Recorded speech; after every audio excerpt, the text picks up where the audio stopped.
जय श्री कृष्ण। राधे राधे।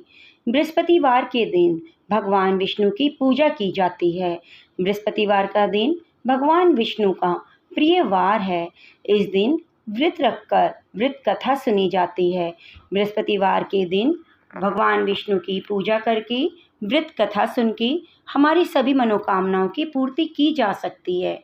आज मैं आपको बृहस्पतिवार की व्रत कथा श्रवण कराने जा रही हूँ। ये एक दुर्लभ कथा है जिसे आप पूरी श्रद्धा और प्रसन्नचित मन से सुनिएगा। आइए भगवान विष्णु का ध्यान करते हुए कथा को श्रवण करते हैं। प्राचीन समय में आर्यव्रत में दिग्विजय नामक एक राजा था। राजा दिग्विजय अपनी प्रजा के सुख दुख का बहुत ध्यान रखता था। राजा की महल से कोई निर्धन खाली हाथ नहीं जाता। वह प्रतिदिन भगवान बृहस्पति देव की पूजा करने के लिए मंदिर जाया करता था। हर बृहस्पतिवार को राजा भगवान बृहस्पति देव का व्रत रखता। भगवान बृहस्पति देव की पूजा अर्चना के बाद व्रत की कथा सुनता और एक ही समय भोजन करता। लेकिन रानी उसके पूजा पाठ को व्रत को बिल्कुल पसंद नहीं करती। राजा ने उसे कई बार समझाया लेकिन रानी के व्यवहार में कोई बदलाव नहीं आया। रानी कभी भी निर्धन को अन्न वस्त्र आदि दान नहीं देती। इतना ही नहीं, वह राजा को भी व्रत रखने, निर्धन को धन वस्त्र आदि दान देने के लिए मना करती। एक बार जंगल के कुछ हिंसक जानवरों ने राजा दिग्विजय के नगर में घुसकर लोगों को मारना शुरू कर दिया। प्रजा ने जब राजा दिग्विजय से जंगली जानवरों के उत्पात की बात कही तो वह स्वयं उनके शिकार के लिए गया। राजा दिग्विजय शिकार पर गया हुआ था। रानी महल में प्रसन्नता पूर्वक झूला झूल रही थी। उस दिन भगवान बृहस्पति देव अपना रूप परिवर्तित करके निर्धन भिक्षुक के रूप में महल के द्वार पर पहुँचे। बृहस्पति देव ने रानी से भिक्षा मांगी तो रानी क्रोधित स्वर में बोली, हे भिक्षुक, सुबह से भिक्षा देते देते मैं परेशान हो गई हूँ। अभी मुझे महल के बहुत से काम करने हैं। महल के कामों से अवकाश मिले तो मैं तुम्हें कुछ भिक्षा दूँ। भगवान बृहस्पति देव ने कहा, हे देवी, भिक्षा देने में भला कितना समय लगता है? तुम भिक्षा देकर भी महल के कामों को पूरा कर सकती हो। भिक्षुक के वचन सुनकर रानी ने क्रोधित होकर कहा, लोगों को दान देने के लिए तो मेरे पति ही बहुत हैं। वे हर समय भिक्षुकों को अन्न वस्त्र धन आदि दान देते रहते हैं। उनके इस तरह से दान देने से मैं बहुत तंग आ चुकी हूँ। इससे तो अच्छा हो हमारा सारा धन ही समाप्त हो जाए ताकि प्रतिदिन दान देने के कष्ट से मुक्ति मिले। रानी की बात सुनकर भगवान बृहस्पति देव मन ही मन मुस्कुराते हुए बोले, हे रानी, भगवान तुम्हारी यह इच्छा अवश्य पूर्ण करेंगे। तुम इस समस्या से छुटकारा पाना चाहती हो तो बृहस्पतिवार को सुबह सूर्योदय से पहले मत उठना। जब सूर्य की तेज धूप निकल आए तभी उठना। फिर पूरे महल को गोबर से लीप कर सिर से पांव तक स्नान करना। अपने लंबे बालों को अवश्य धोना। राजा से कहना कि बृहस्पतिवार को हजामत अवश्य बनाए। राजा को भोजन में मांस मदिरा अवश्य देना। निरंतर 7 बृहस्पतिवार तक ऐसा करने से तुम्हें धन की मुसीबत से मुक्ति मिल जाएगी। इतना कहकर भिक्षुक का रूप धारण किए भगवान बृहस्पति देव कुछ दूर चलकर अदृश्य हो गए। रानी अपने पति की दान देने की आदत से ऐसे ही बहुत परेशान हो चुकी थी। इसलिए कुछ सोचकर उसने परेशानी से छुटकारा पाने के लिए भिक्षुक की बताई बातों का पालन करने का निश्चय किया। राजा ने रानी को ऐसा न करने के लिए कहा लेकिन रानी अपनी जिद पर अड़ी रही। उसने राजा को धमकी दी, यदि तुमने मेरे कथा अनुसार काम नहीं किया तो मैं महल छोड़कर चली जाऊंगी। रानी की इस बात से राजा बहुत डर गया क्योंकि रानी के महल छोड़ देने से पूरे राज्य में उसकी बदनामी हो सकती थी। विवश हो राजा को रानी की बात स्वीकार करनी पड़ी। 3 बृहस्पतिवार के बाद उसे कुछ करने की जरूरत नहीं पड़ी, क्योंकि तीसरे बृहस्पतिवार को ही सारा धन समाप्त हो गया। राजा का अन्न भंडार खाली हो गया। दूसरों को अन्न वस्त्र दान देने वाला राजा अब खुद अन्न के अभाव में भूखा मरने लगा। उस समय राजा ने अपनी रानी से कहा, हे रानी, अब मैं इस नगर में नहीं रह सकता। यहाँ तो हम किसी से भिक्षा भी नहीं मांग सकते, इससे हम अपमानित होंगे। मैं अब परदेश जा रहा हूँ, वहाँ कोई काम धंधा करूँगा, शायद हमारे भाग्य बदल जाएं।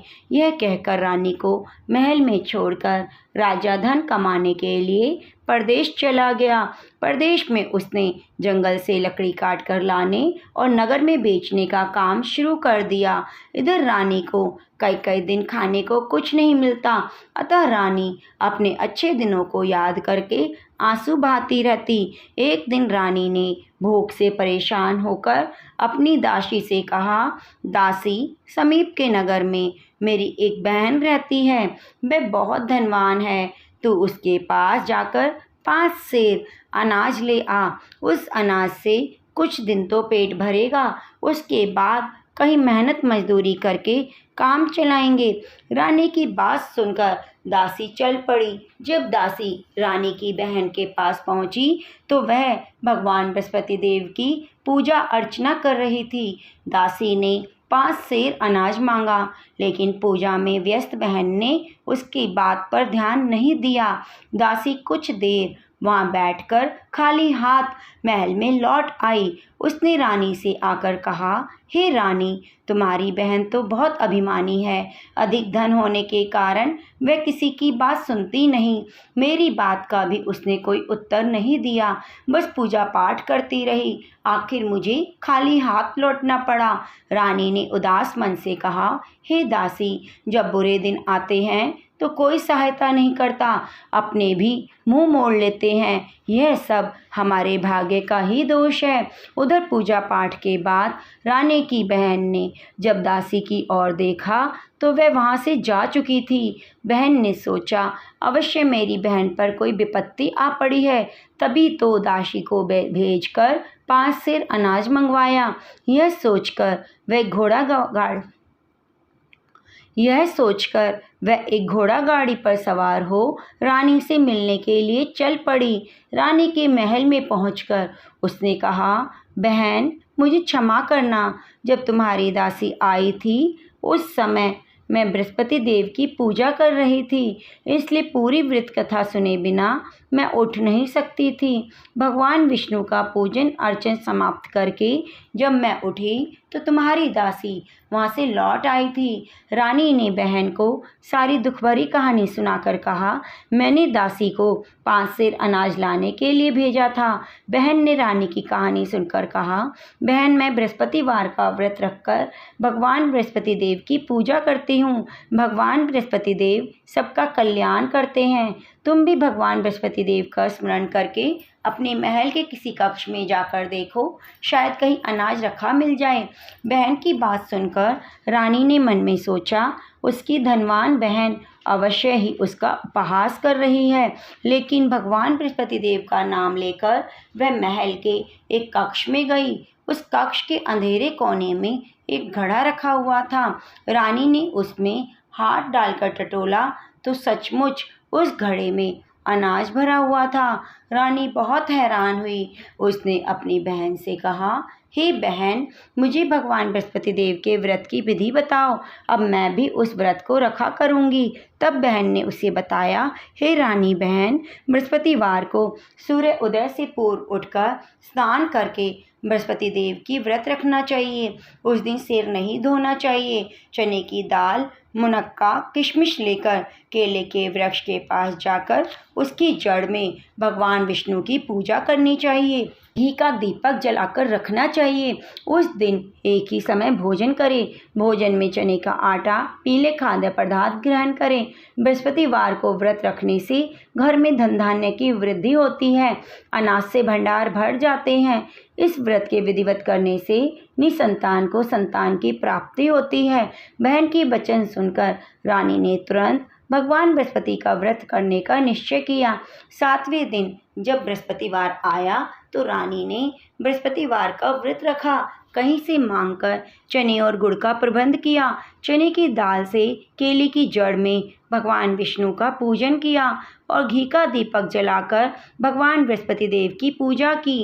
रानी विष्णु भगवान के भोग के लिए पीले अन्न का कहीं से प्रबंध ना कर सकी, अतः वह मन ही मन परेशान होने लगी। उधर भगवान बृहस्पति देव रानी की विधिवत व्रत रखने के कारण बहुत खुश थे, अतः वह अपना रूप परिवर्तित करके 2 थालियों में पीला भोजन लेकर रानी के घर पहुँचे। भगवान बृहस्पति देव ने दासी से कहा, हे दासी, मैं तुम्हारी रानी के लिए व्रत का पीला भोजन लाया हूँ। भोजन देकर वह चले गए। दासी ने रानी से भगवान बृहस्पति देव को भोग लगाकर भोजन करने के लिए कहा। रानी को कुछ पता नहीं था। वह दासी से बोली, दासी, क्यों निर्धनता पर मेरा उपहास करती हो? तब दासी ने कहा, अभी अभी कोई आदमी मुझे 2 थालियों में पीला भोजन देकर गया है। वेशभूषा से तो वह मुझे कोई पुजारी लगता था। रानी ने बृहस्पति भगवान को भोग लगाया, फिर बचा हुआ भोजन दासी के साथ बैठकर ग्रहण किया। रानी प्रत्येक बृहस्पतिवार को विधिवत व्रत रखकर भगवान बृहस्पति देव की पूजा करने लगी। रानी की व्रत रखने से भगवान बृहस्पति देव बहुत खुश हुए। रानी के महल में धन की वर्षा होने लगी। कुछ ही दिनों में रानी के पास काफ़ी धन एकत्रित हो गया। उसके अन्न के भंडार भी भर गए।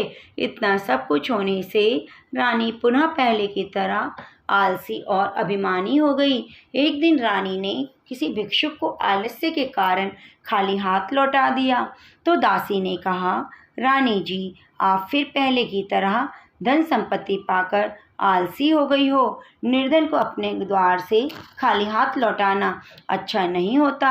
भगवान बृहस्पति देव की अनुकंपा से हमें अत्यधिक धन और अन्न मिला है, इसलिए आलस्य छोड़कर हमें निर्धनों को दिल खोलकर दान देना चाहिए।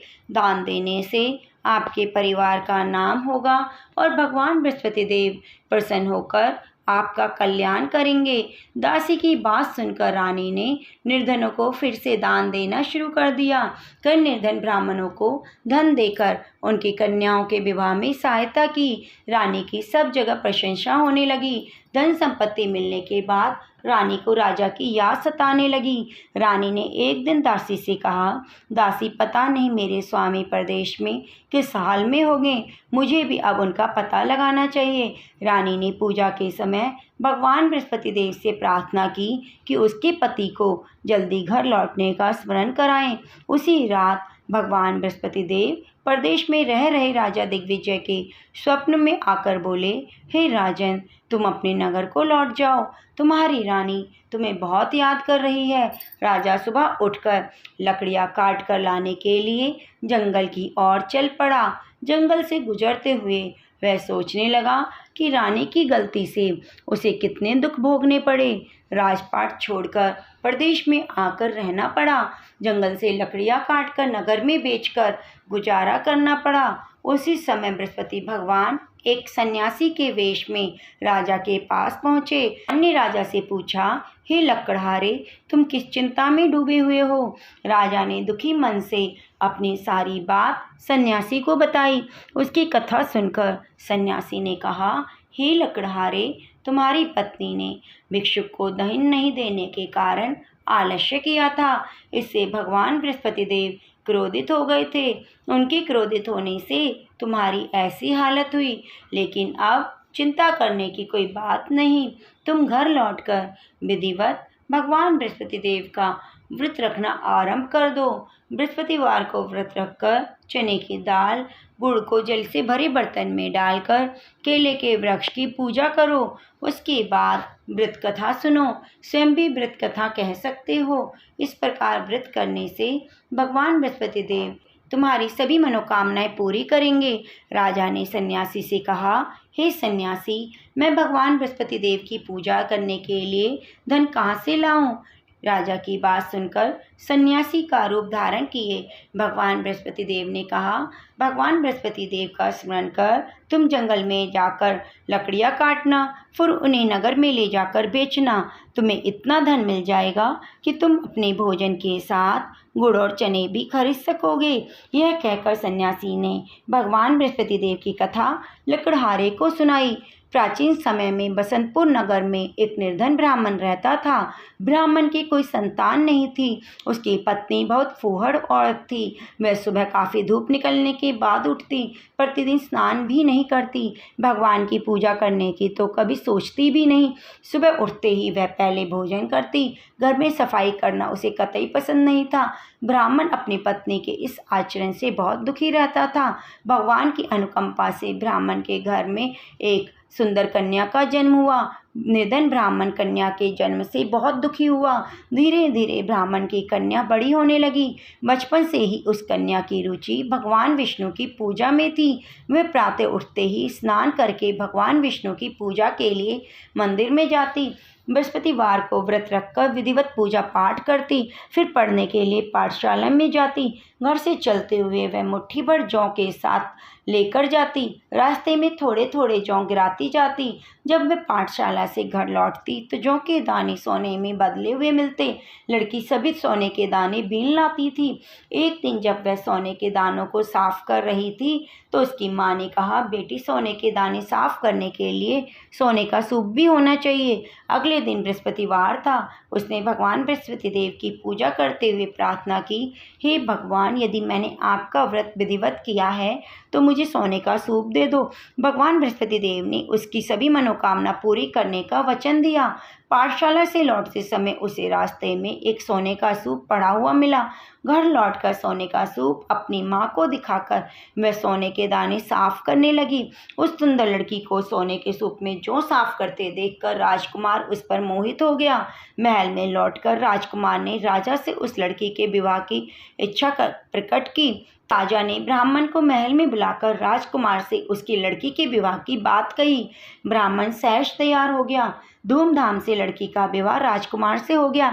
दुल्हन बनकर ब्राह्मण की लड़की महल में चली गई। लड़की के चले जाने से ब्राह्मण फिर निर्धन हो गया। उसे कई कई दिनों तक खाने को भी नहीं मिलता। अपने पिता से निर्धनता का समाचार सुनकर बेटी ने बहुत सा धन देकर पिता को विदा किया। उस धन से ब्राह्मण के कुछ दिन तो आराम से गुजर गए, लेकिन जल्दी सारा धन समाप्त हो गया। फिर भूखों मरने की नौबत आ गई। ब्राह्मण अपनी लड़की से धन लेने के लिए फिर महल में पहुंचा। लड़की ने पिता की बुरी हालत देखकर कहा, पिताजी, आखिर आप कब तक मुझसे धन लेकर जीवन यापन करेंगे?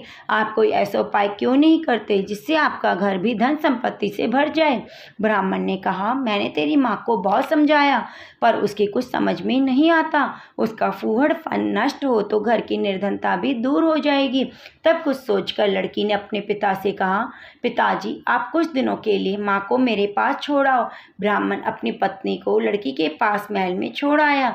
लड़की ने अपनी माँ से कहा, माँ, तुम प्रातःकाल उठकर स्नान करके भगवान विष्णु की पूजा अवश्य करना। पूजा करने से तुम्हारी निर्धनता अवश्य दूर हो जाएगी। लेकिन माँ ने उसकी बात नहीं मानी। तब क्रोधित होकर लड़की ने अपनी माँ को एक कक्ष में बंद कर दिया। सूर्योदय के समय माँ को उठाकर जबरदस्ती उसे स्नान कराया, फिर मंदिर में ले जाकर भगवान विष्णु की पूजा कराई। कुछ दिनों तक ऐसा करने से लड़की की माँ की बुद्धि में परिवर्तन हुआ और वह स्वयं बृहस्पतिवार का व्रत रखने लगी। उस व्रत के करने से ब्राह्मण के घर में भगवान विष्णु की अनुकंपा से धन की वर्षा होने लगी। दोनों पति पत्नी धन धान्य से आनंद पूर्वक जीवन यापन करते हुए विष्णु धाम को चले गए। लकड़हारा बने राजा ने सन्यासी से भगवान बृहस्पति देव की यह कथा सुनकर बृहस्पतिवार का व्रत रखकर भगवान विष्णु की पूजा की। उस दिन से उसके सभी कलेश दूर हो गए। लेकिन अगले बृहस्पतिवार को कामकाज की अधिकता के कारण उसने भगवान बृहस्पतिदेव का व्रत नहीं किया। भगवान बृहस्पतिदेव इस लकड़हारे बने राजा दिग्विजय पर बहुत क्रोधित हुए और भूल की सजा दी। उस दिन नगर के राजा ने नगर में घोषणा करके सबको सूचित किया कि प्रत्येक नागरिक मेरे महल में भोजन करने आए, जो नहीं आएगा उसे भारी दंड दिया जाएगा। लकड़हारा बने राजा ने उस नगर के राजा की घोषणा तो सुनी, लेकिन जंगल से लकड़ी काट कर लाने और बेचने में देर हो जाने के कारण वह समय पर महल में भोजन करने नहीं जा सका। अतः राजा के सैनिक लकड़हारे को पकड़कर महल में ले गए। राजा ने उस महल के एक कक्ष पर बैठाकर भोजन कराया। उस कक्ष में खूंटी पर रानी का सोने का हार लटका हुआ था। लकड़हारा अकेला उस कक्ष में भोजन कर रहा था। तभी उसने एक आश्चर्यजनक घटना घटते देखी। देखते ही देखते वह खूंटी हार को निगल गई। थोड़ी देर के बाद नगर के राजा ने हार को गायब देखा तो लकड़हारे को कारावास में डाल दिया। लकड़हारा मन ही मन अपने भाग्य को कोसने लगा। तभी उसे जंगल में मिले सन्यासी का स्मरण हो आया। थोड़ी देर में भगवान बृहस्पति देव सन्यासी के रूप में उसके सामने प्रकट हुए और कहा, हे लकड़हारे, तूने भगवान बृहस्पति देव की पूजा नहीं की, इसी कारण तुम्हें कष्ट हुआ है। लेकिन अब चिंता मत करो, बृहस्पतिवार के दिन कारागार के दरवाजे पर पैसे पड़े मिलेंगे। भगवान बृहस्पति देव का व्रत रखकर उन पैसों से पूजा सामग्री मंगाकर पूजा करोगे तो तुम्हारे सभी कष्ट दूर हो जाएंगे। बृहस्पतिवार के दिन दरवाजे पर पड़े पैसों से चना और गुड़ मंगाकर लकड़हारे ने भगवान बृहस्पति देव की कथा सुनी और उस नगर के राजा को स्वप्न में लकड़हारे को कारागार से मुक्त करने के लिए कहा। सुबह राजा ने अपने कक्ष में जाकर देखा तो खूंटी पर रानी का हार मिल गया। राजा ने लकड़हारे को मुक्त कर दिया और बहुत सा धन आभूषण देकर विदा किया। लकड़हारा बना राजा उस नगर से चलकर अपने नगर में पहुंचा। उस नगर में कुएं, धर्मशालाएं, बाग बगीचे देखकर बहुत प्रसन्न हुआ। राजा ने एक व्यक्ति से पूछा, ये कुएं और धर्मशालाएं किसने बनवाई? उस व्यक्ति ने राजा को बताया कि ये सब रानी और दासी ने बनवाए। राजा नगर के जिस आदमी से इसके बारे में पूछता, सब रानी और दासी का नाम बताते। राजा जब महल में पहुंचा तो रानी ने उसका भव्य स्वागत किया। तब राजा ने निश्चय किया कि सप्ताह में एक बार तो सभी बृहस्पति देव का व्रत और पूजन करते हैं, परंतु मैं प्रतिदिन व्रत किया करूंगा और दिन में 3 बार कथा कहा करूंगा। अब राजा हर समय दुसाले में चने की दाल बांधे रहता, दिन में 3 बार बृहस्पति देव की कथा कहता। कुछ दिनों के बाद राजा को अपनी बहन की याद आई। एक दिन घोड़े पर सवार हो राजा अपनी बहन से मिलने चला। अभी राजा नगर के बाहर ही पहुंचा था कि कुछ लोगों को शव ले जाते हुए देखा। राजा को स्मरण हो आया कि किसी को बृहस्पतिवार का व्रत कथा नहीं सुनाई। राजा ने लोगों को रोककर कहा, भाई, आप शव ले जाने से पहले मेरी बृहस्पति देव की कथा सुन लो। लोगों ने राजा पर क्रोधित होते हुए कहा, तुम पागल तो नहीं हो गए? लेकिन कुछ बूढ़े लोगों ने कहा, अच्छा, तुम अपनी कथा सुनाओ, हम कथा चलते चलते सुन लेंगे। राजा ने चलते चलते आधी कथा सुनाई थी कि शव हिलने लगा और राजा की पूरी कथा सुनते ही शव उठकर बैठ गया। लोगों ने हैरानी से दांतों तले अंगुली दबाई और पहले बृहस्पतिवार से भगवान बृहस्पतिदेव का व्रत रखने और कथा सुनने का निश्चय कर लिया। घोड़े पर सवार राजा चलते हुए एक किसान के पास पहुंचा। किसान अपने खेत में हल चला रहा था। उसे देखकर राजा ने कहा, अरे भाई, मेरी बृहस्पतिवार की कथा सुन लो। किसान झुंझलाकर बोला, हे भाई, तुम देखते नहीं हो, जितनी देर में मैं तुम्हारी कथा सुनूंगा उतनी देर में पूरे खेत में हल चला लूंगा। राजा निराश होकर चलने लगा। तभी किसान के बैल लड़खड़ाकर जमीन पर जा गिरे। किसान के पेट में जोरों का दर्द होने लगा। किसान की पत्नी जब खाना लेकर आई तो उसने किसान से इस बारे में पूछा। किसान ने घुड़सवार की पूरी कहानी सुनाई। किसान की पत्नी दौड़ती हुई राजा के पास पहुंचकर हाथ जोड़कर बोली, भैया, मैं तुम्हारी कथा सुनने को तैयार हूँ। राजा ने उसके साथ खेत पर पहुंचकर बृहस्पतिवार की कथा सुनाई। कथा समाप्त होते ही बैल उठकर खड़े हो गए और किसान के पेट का दर्द भी ठीक हो गया। राजा बहन के घर पहुंचा तो उसकी बहुत आवाभगत हुई। अगले दिन सुबह उठकर राजा ने देखा घर के सभी लोग भोजन कर रहे हैं। किसी भूखे को बृहस्पतिवार की कथा सुनाए बिना राजा भोजन नहीं करता था। उसने बहन से कहा, बहन, क्या घर में कोई व्यक्ति है जिसने अभी तक भोजन ना किया हो? उसकी बहन बोली, भैया, हमारे घर में तो क्या पूरी नगर में कोई व्यक्ति नहीं मिलेगा जिसने सुबह सुबह भोजन ना किया हो। तब राजा बहन के घर से निकलकर उस नगर में बिना भोजन किए व्यक्ति की तलाश करने लगा। गडरिये के घर में उसका बेटा बीमार होने के कारण भूखा रह गया। राजा ने उस बेटे को जाकर बृहस्पतिवार की कथा सुनाई। कथा सुनते सुनते ही गडरिये का बीमार बेटा ठीक हो गया। सब राजा की बहुत प्रशंसा करने लगे। एक दिन राजा ने अपनी बहन से कहा, बहन हम अपने घर को जाना चाहते हैं, तुम भी मेरे साथ चलो, कुछ दिन वहाँ रहकर लौट आना। राजा की बहन ने अपनी सास से पूछा तो सास ने ताना देते हुए कहा, बहू मायके जाना, अकेली जाना, मेरे पोतों को नहीं लेकर जाना। तुम्हारे भाई के कोई संतान नहीं है, कहीं तुम्हारी भाभी मेरे पोतों पर कोई जादू टोना ना कर दे। दूसरे कक्ष में बहन की सास की बात सुनकर राजा बहुत दुखी हुआ और अकेला ही अपने नगर को लौट पड़ा। जब वह नगर पहुंचा तो रानी ने राजा से कहा, आप तो अपनी बहन को लाने गए थे, फिर बहन को क्यों नहीं लाए? राजा ने दुखी होते हुए कहा, रानी हम निसंतान हैं, इसलिए हमारे घर कोई आना पसंद नहीं करता। रानी ने राजा को समझाया, हे प्राणनाथ, हमें बृहस्पति देव ने सब कुछ दिया है, अब भगवान बृहस्पति देव हमें संतान भी अवश्य देंगे। बृहस्पतिवार को विधिवत व्रत रखते हुए राजा रानी ने भगवान बृहस्पति देव से संतान के लिए प्रार्थना की। कुछ दिनों के बाद उन्होंने स्वप्न में दर्शन देते हुए कहा, हे राजन, तेरी मनोकामना पूरी होगी। एक सप्ताह बाद रानी गर्भवती हुई और 10वें महीने के आरंभ में रानी ने एक सुंदर पुत्र को जन्म दिया। राजा रानी जीवन पर्यंत बृहस्पतिवार का व्रत रखते रहे। उनके घर में धन की वर्षा होती रही। आनंद पूर्वक जीवन यापन करते हुए राजा रानी भगवान बृहस्पति देव की अनुकंपा से मोक्ष को प्राप्त कर सीधे बैकुंठ धाम में पहुंच गए। बृहस्पतिवार को विधिवत व्रत रखकर जो स्त्री पुरुष भगवान विष्णु की पूजा करता है उसकी सभी मनोकामनाएं अवश्य पूरी होती हैं। बोलो विष्णु भगवान की जय। हे विष्णु भगवान, जो आपकी ये व्रत कथा पूरी श्रद्धा से मन लगाकर सुन रहा है, हुंकार भर रहा है और जिसने कथा अंत तक सुनी है, उसका आप सदैव कल्याण करना। मिलते हैं अगली वीडियो में ऐसी ही धार्मिक कहानियों के साथ। धन्यवाद।